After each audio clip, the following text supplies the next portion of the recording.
Dale Ledbetter. This is my wife Heather, and we've been married for almost 15 years, and we have 4 biological children, and we have considered adopting for a long time. Even before we got married, we talked about adopting kids, and we started seriously talking about adopting kids in 2007. But there was always something that kind of got in our way, whether it was certain qualifications that we didn't meet. For example, some qualifications were one of the spouses had to be at least 35 years old, and just this past year I turned 36. And I'm not 35 yet. Heather's not 35 yet. So that was just one small example. And then the financial part of adoption is such a big financial commitment. Yeah. And we've never really, well, that's been the biggest hurdle. It's what's kind of pulled us out of it every single time, starting back in 2007. Yeah. And then we really considered it again in 2010 seriously, and our kids were a little bit older at the time, and the only reason we didn't pursue adoption at that time was because of money, because of finances, and we just really felt like there is absolutely no way that we can adopt, and that was the only thing holding us back. And so we just kind of let that go again. In 2012, in the fall, it was really back on our hearts, but we knew we couldn't afford it, and so we decided after talking with the kids and having experience with a cousin of mine coming and living with us and being able to love her and her infant daughter really well and let them go and know that they weren't our forever kids. God really kind of put it on our hearts that we should try foster care. And so we were going to start down that road. We had our application filled out, and it just, before we turned it in, Dell's mom actually came and needed to live with us for a few weeks. And so we just put it on the back burner. And we really see that now as God stopping us moving towards foster care because it gave our kids time.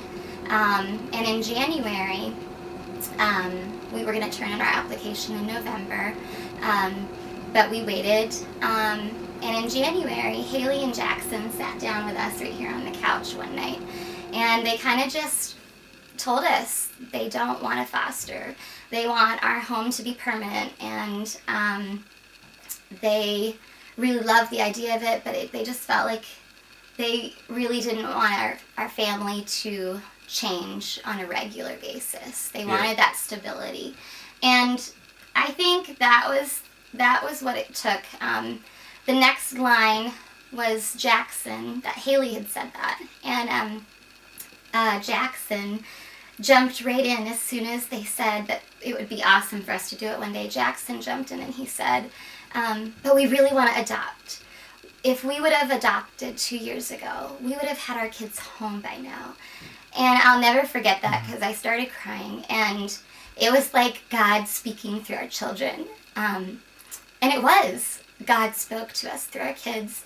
And so we just knew money wasn't going to stop us. That was the least of it. That's what got us to the point, the breaking point, hearing God speak through our kids. I think I remember Jackson talking about how much of a commitment it is financially, and we weren't even sure if we could still afford it. And I can even remember the kids saying, well, if God wants us to do it, if we're supposed to do it, then He'll provide it. And it's like, that's something that us as parents were supposed to say to our kids, but it was like our kids were saying it. They were saying it to us. And so it was just a neat moment of God speaking to us through our kids on, hey, we need to do this as a family, and there's nothing that we can't do if God wants us to do it. So So that was in January, and we, right after Christmas. It was before the New Year. And in January, this opportunity came up for Haley and I to go on a missions trip. We went on the missions trip. We knew we were adopting. We did not think it was going to be from Ethiopia at all, even though that's where God arranged for us to go. We were pursuing this other country, and some things fell through, and the only agency that we had great peace with, there was only 2 countries that we financially qualified for.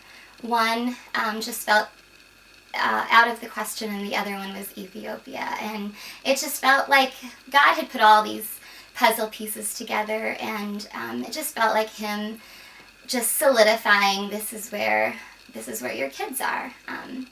So we've been working on that and pursuing that, and we're finished with our home study and waiting to hear if actually Ethiopia closes to international adoption. So we ask that you pray with us right now for the next couple weeks. This has been going on for 3 weeks already. We're waiting to hear any day from the agency whether Parliament is going to shut down adoptions or not. If not, that our adoption will look a lot different. It will no longer be from Ethiopia, but God knows who He has planned for us and what country we're supposed to go with. And so we're adopting. We're adopting from Ethiopia right now, but that is yet to be seen if the door remains open there. So we just ask that you join us in prayer, and we just thank you guys for supporting us and loving us so well. Thanks.